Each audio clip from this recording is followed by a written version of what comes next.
Rohit hair. आज हम लोग मॉडर्न हिस्ट्री ऑफ बिहार उसको स्टार्ट करते हैं, मॉडर्न हिस्ट्री को। और हम लोग देखेंगे कि हमेशा मॉडर्न हिस्ट्री बहुत ही, जो बिहार वाला जो सेगमेंट है, टोटल अगर आप बिहार का बीपीएससी वगैरह में प्रश्न देखें तो बिहार स्पेशल से 25 क्वेश्चन होते हैं यूजुअली। और उस 25 क्वेश्चन में a large chunk of the questions जो होता है, कम से कम 15 क्वेश्चन के आसपास मॉडर्न हिस्ट्री ऑफ बिहार से रिलेटेड होता है। तो इस एरिया को किसी भी कीमत पे आपको बहुत ही स्ट्रांग कर लेना है ताकि प्रश्न बन जाए। उसी सीरीज में हम लोग modern history of Bihar start करने वाले हैं। तो जो मॉडर्न हिस्ट्री ऑफ बिहार हम लोग स्टार्ट करने वाले हैं वो 1857 की क्रांति से लेकर 1947 तक करेंगे।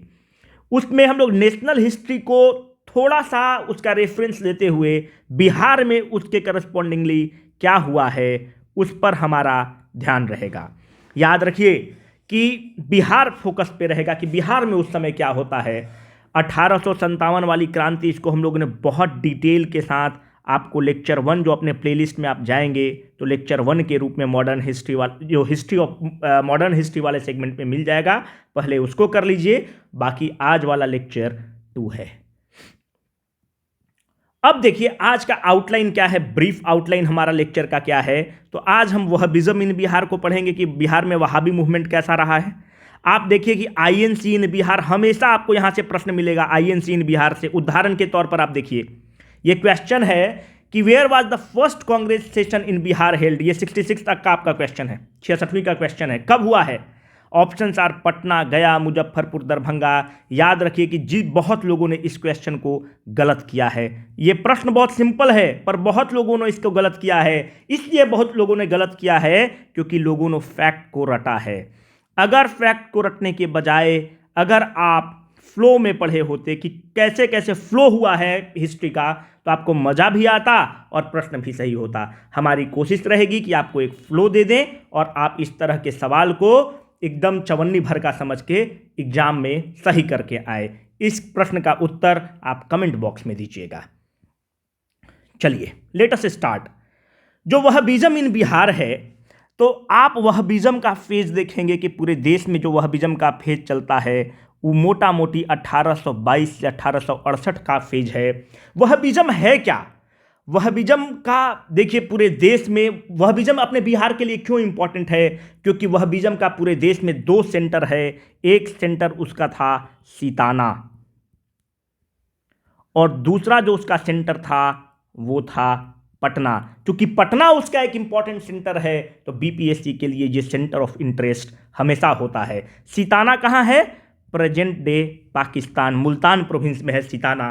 तो इसके मात्र 2 इंपॉर्टेंट सेंटर हैं, सीताना और पटना। और आप ध्यान रखिए इस चीज़ को, बहुत ही इंपॉर्टेंट है कि ये वहाबिज्म इतना इंपॉर्टेंट हो गया कि ये सीताना में एक इंडिपेंडेंट स्टेट की घोषणा कर देता है और उस इंडिपेंडेंट स्टेट का नाम है दारुल हब। ये बहुत ही इंपॉर्टेंट है। जो इंडिपेंडेंट स्टेट का सीताना वाला एरिया में नाम रखता है उसका नाम रखता है दारुल हब। अब आपके जहन में पहला प्रश्न ये आ रहा होगा कि पहले आप मुझे ये बताइए कि वहाबिज्म है क्या। देखिए उससे पहले मैं आपको ये बताऊं कि आज जो भी मैं आपको स्टोरी नुमा स्ट्रक्चर बताऊंगा कि किस तरह का स्टोरी फ्लो कर रहा है, तो याद रखिएगा उसका रेफरेंस आप ये नहीं कहें कि मनगढ़ंत कहानियां हो सकती हैं आपकी। एक हंटर ने किताब लिखा है, हंटर ने एक किताब लिखा है, उस किताब का नाम है इंडियन मुसलमान।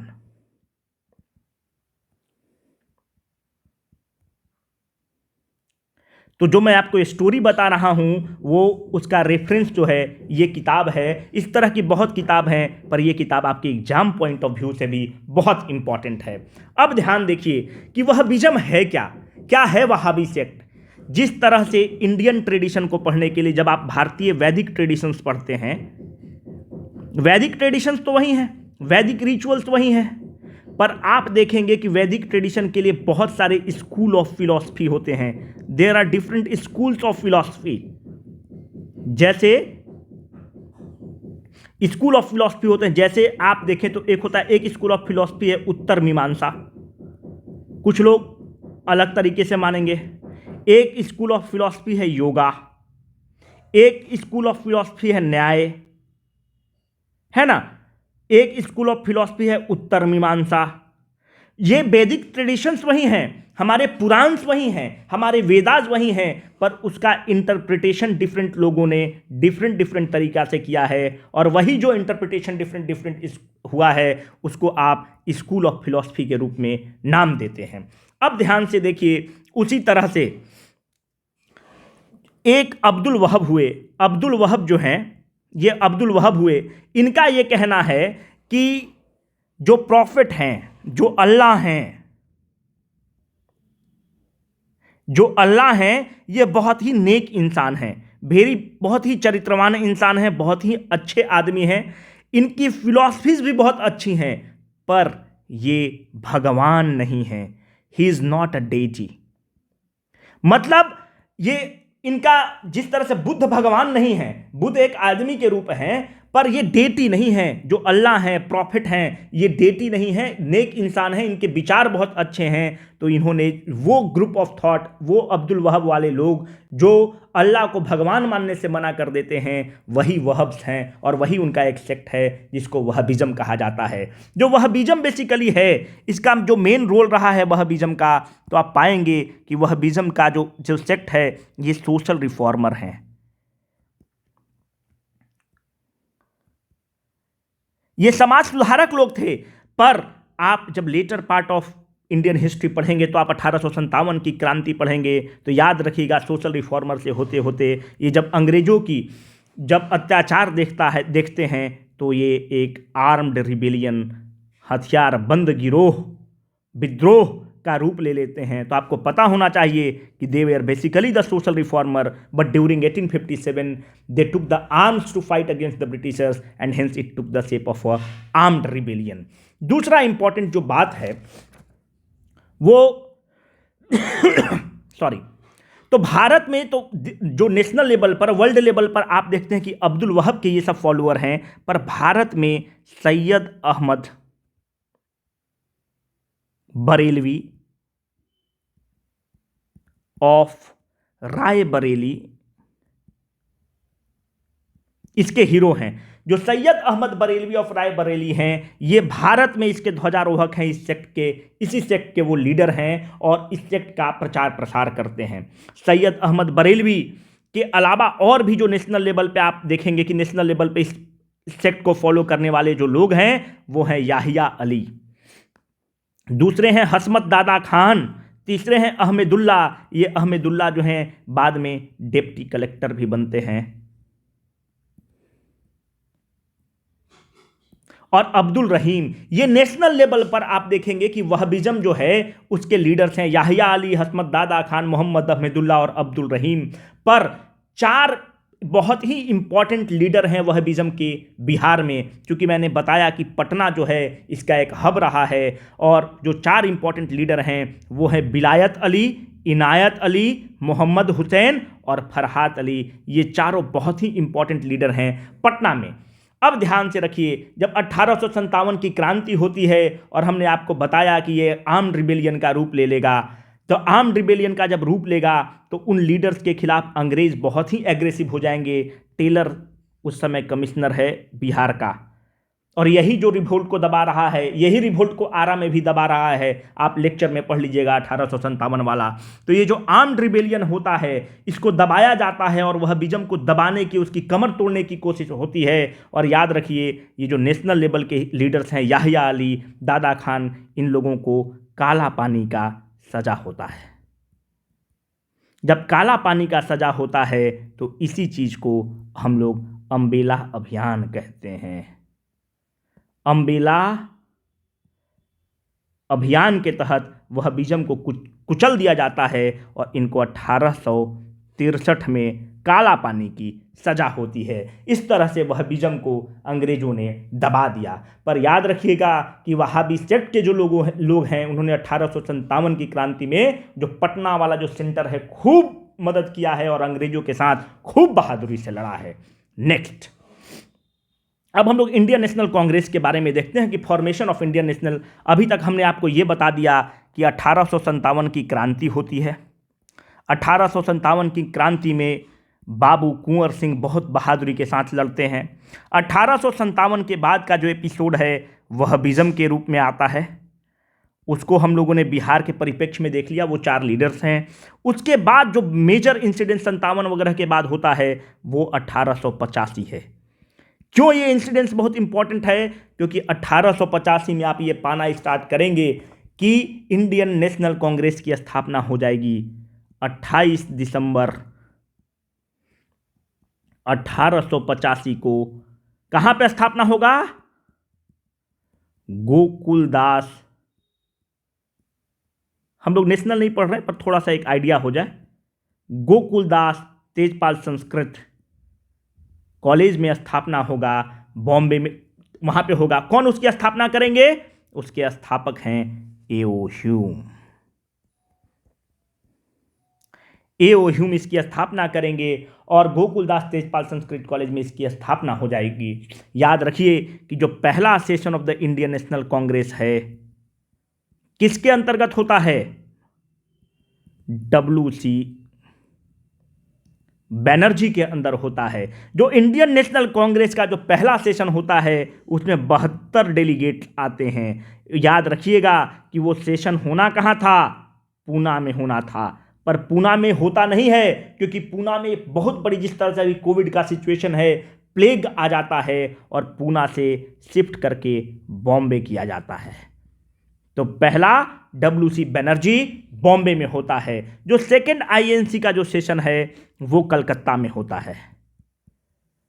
अच्छा, जब बॉम्बे में जो सेशन होता है इसमें बिहार के कितने डेलीगेट हैं? 0 बिहार के डेलीगेट्स हैं।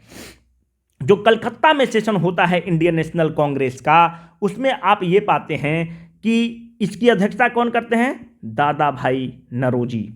जो कलकत्ता में जो सेशन है, इस टोटल सेशन में 431 डेलीगेट पार्टिसिपेट करते हैं। इस टोटल डेलीगेट में 33 मुस्लिम होते हैं और उससे इंपॉर्टेंट है कि उसमें 31 डेलीगेट बिहार के होते हैं। अब मैं जो इतना आपको फैक्ट दे रहा हूं, आपके जहन में आ रहा होगा कि इतना फैक्ट देने का मतलब क्या है? 431, 33, 31, क्या ये फैक्ट आपको रटना है क्या? देखिए, आपको तैयार रहना होगा। अगर आप प्रीवियस ईयर क्वेश्चन देखेंगे तो ये 66 का क्वेश्चन है कि भारतीय राष्ट्रीय कांग्रेस के द्वितीय सम्मेलन में कितने मुस्लिम प्रतिनिधियों ने भाग लिया था। अब देखिए, अगर हम लोग थोड़ा सा तैयार रहें तो इसको हम लोग उत्तर दे सकते थे। इसका करेक्ट उत्तर जो है 33 है। चूंकि इस तरह का प्रश्न पूछा जा चुका है तो क्यों नहीं हम लोग थोड़ा सा तैयार रहे। तो उसमें दिक्कत क्या है? तो उसमें 31 सेकंड वाले में बिहार के थे, टोटल 431 हैं, और जो पहला वाला सेशन है उसमें बिहार के 0 डेलीगेट रहे हैं। तो इस तरह से आपको पता होना चाहिए। अब ध्यान से देखिए, इंडियन नेशनल कांग्रेस की जब भी सभा होती थी तो यूजुअली वो 3 दिवसीय होती थी। 28 से 31 तारीख के बीच में होती थी, 28 से 31 दिसंबर के बीच में होती थी। यूजुअली 3 दिवसीय सभा होती थी। तो इंडियन नेशनल कांग्रेस के बारे में 2 लोगों ने बहुत बड़ी बड़ी बातें की हैं और उन दोनों के बारे में हमेशा एग्जाम में पूछा जाता है। एक जो है हर साल के अंत में होता था, इसको वार्षिक मेला कहा है। कौन, किसने इसको कहा है? यह वार्षिक मेला है। ये लाला लाजपत राय ने कहा है कि यह वार्षिक मेला है, यह नेताओं का एक वार्षिक सम्मेलन है, वार्षिक मेला है। और एक हैं अश्विनी कुमार दत्त। अश्विनी कुमार दत्त ने कहा है कि यह 3 दिवसीय तमाशा है।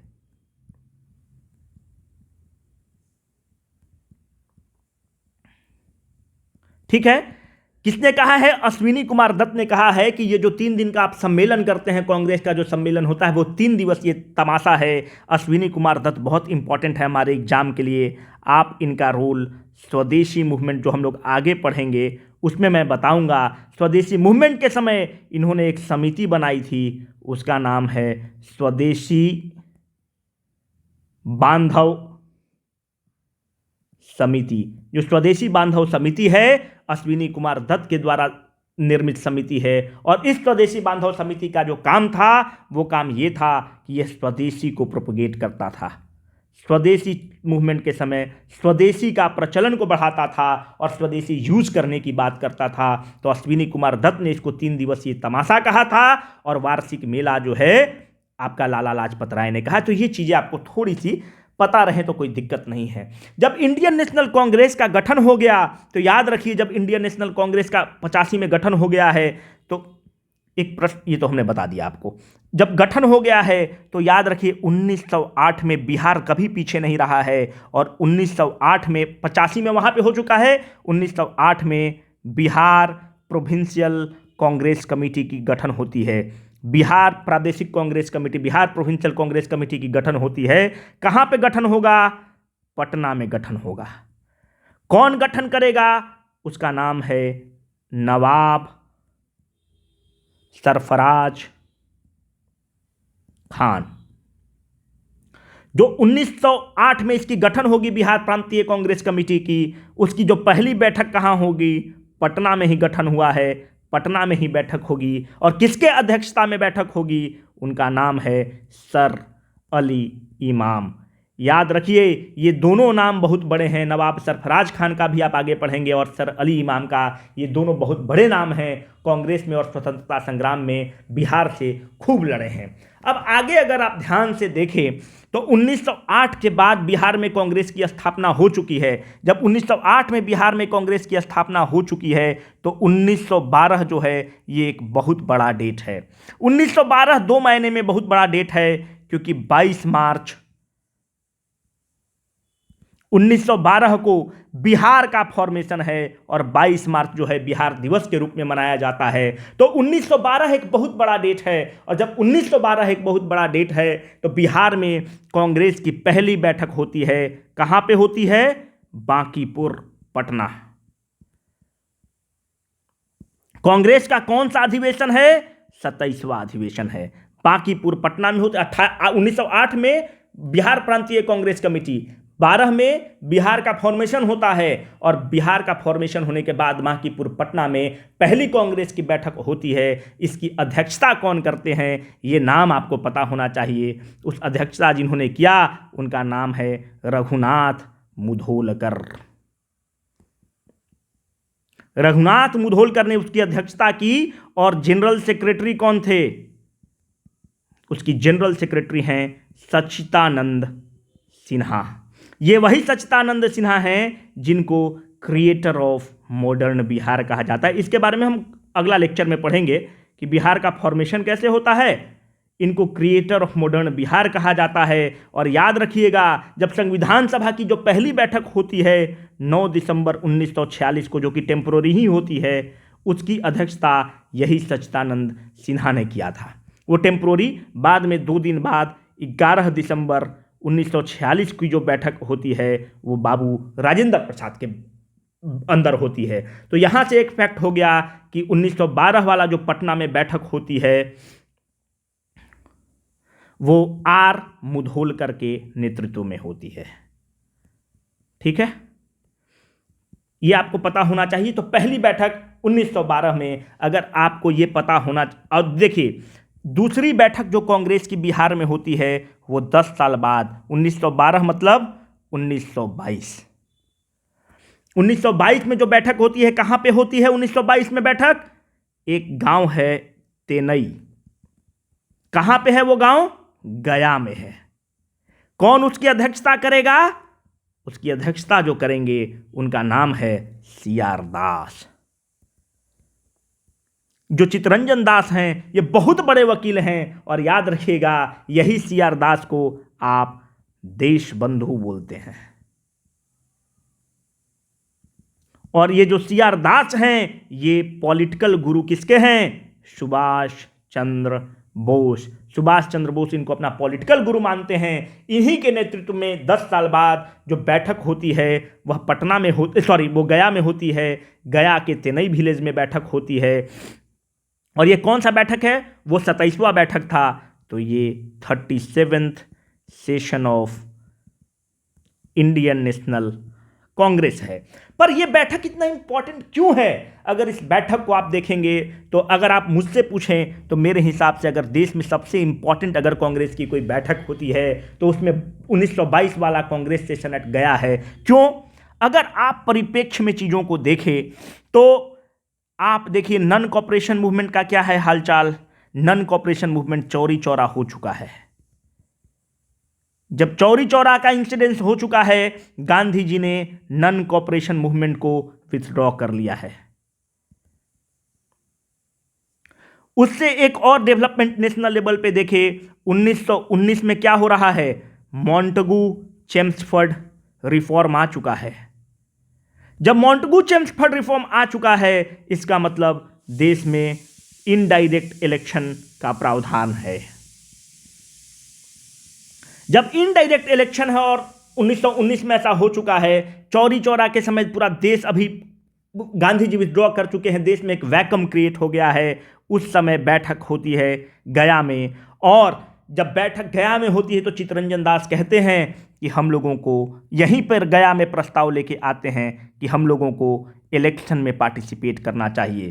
पर जब इलेक्शन में पार्टिसिपेट करने की बात करते हैं, यहाँ पे इनका प्रस्ताव हार जाता है और यहाँ पे कांग्रेस में दो गुट बन जाता है। एक है नो चेंजर्स और दूसरा है जो इलेक्शन को प्रोपगेट कर रहे हैं। नो चेंजर्स कौन है? वो गांधी जी को फॉलो करने वाले लोग हैं। राजेंद्र प्रसाद हैं, अनुग्रह बाबू हैं, इस तरह के बड़े बड़े नाम हैं, जवाहरलाल नेहरू हैं। ये कह रहे हैं कि नो चेंजर्स हैं। नो चेंजर्स मतलब क्या हुआ कि अभी हमारी जो जनता है वो तैयार नहीं हुई है। किस चीज के लिए? नन वायलेंट रूप से आंदोलन करने के लिए हमारी जो जनता है वो तैयार नहीं है। उसको तैयार करने की जरूरत है, क्योंकि चौरी चौरा इंसिडेंस में आपको पता होगा कि ये एक वायलेंट मूवमेंट था और गांधी जी ने विथड्रॉ किया था। पर कुछ लोगों उन्होंने कहा, नो चेंजर्स का ये कहना था कि आप समाज सुधार की बात करें, लोगों को तैयार करें। पर एक ग्रुप ऑफ थॉट जो था, चित्तरंजन दास, मोतीलाल नेहरू, इनका कहना था कि चूंकि इनडायरेक्ट इलेक्शन का प्रावधान है, हमें जाना 1919 में हमें जाना चाहिए और चीज़ों को अपने अनुकूल मोड़ना चाहिए। और यही पे इलेक्शन तो और यहाँ पे आप ये पाते हैं कि जब उनका प्रस्ताव गिर जाता है तो 1923 में कहाँ पे? इलाहाबाद में एक नई पार्टी का गठन होता है। उस पार्टी का नाम है कांग्रेस स्वराजिस्ट और कांग्रेस स्वराज पार्टी। इसको स्वराजिस्ट भी कहा जाता है। जब कांग्रेस स्वराजिस्ट पार्टी बनती है तो याद रखिए, कांग्रेस स्वराजिस्ट का जो प्रेसिडेंट होते हैं वो कौन होंगे? चित्तरंजन दास। इसके जनरल सेक्रेटरी कौन होंगे? मोतीलाल नेहरू। जो कांग्रेस स्वराज पार्टी है, जिसको आप स्वराजिस्ट कहते हैं, इसको बिहार में कौन लीड कर रहा है? तो बिहार के पहले मुख्यमंत्री जो बिहार के जो पहले श्री कृष्ण सिंह पहले मुख्यमंत्री जो बिहार के हैं, वो इसको लीड कर रहे हैं। तो यहीं पर आप देखिएगा, जब बाद में बिहार हिस्ट्री पढ़ेंगे तो श्री कृष्ण सिंह किस कैंप के हैं? वो मोतीलाल नेहरू, चित्तरंजन दास वाले कैंप के हैं। और नो चेंजर्स वाले कैंप के कौन हैं? राजेंद्र प्रसाद हैं, अनुग्रह नारायण सिंह हैं, ब्रजकिशोर प्रसाद हैं। इन लोग अभी गांधी कैंप के हैं। पर याद रखिएगा, ये जो स्वराजिस्ट पार्टी है, ये Swarajist party was not a party outside the ambit of the Congress, it use to be in the Congress. ये कांग्रेस का ही विंग है। ये वो कांग्रेस का विंग है, यूनिट है, जो इलेक्शन लड़ना चाहता है। चीज को आप समझें। ऐसा मत आप समझिएगा कि जो कांग्रेस स्वराजिस्ट पार्टी है ये कंप्लीटली अलग पार्टी है मुस्लिम लीग की तरह। बिल्कुल भी नहीं। Congress Swaraj party is a party with in the Congress जो इलेक्शन लड़ेगा। और जो लोग नहीं लड़ना चाहते हैं वो तो नो चेंजर्स हैं, वो सामाजिक सुधार की बात करेंगे। इस तरह से आपको हमने पूरा बता दिया formation of Indian national Congress और उसका बिहार में क्या होता है। जब 1885 में आता है तो याद रखिएगा, जब इंडियन नेशनल कांग्रेस की बैठक हो जाती है 1885 में,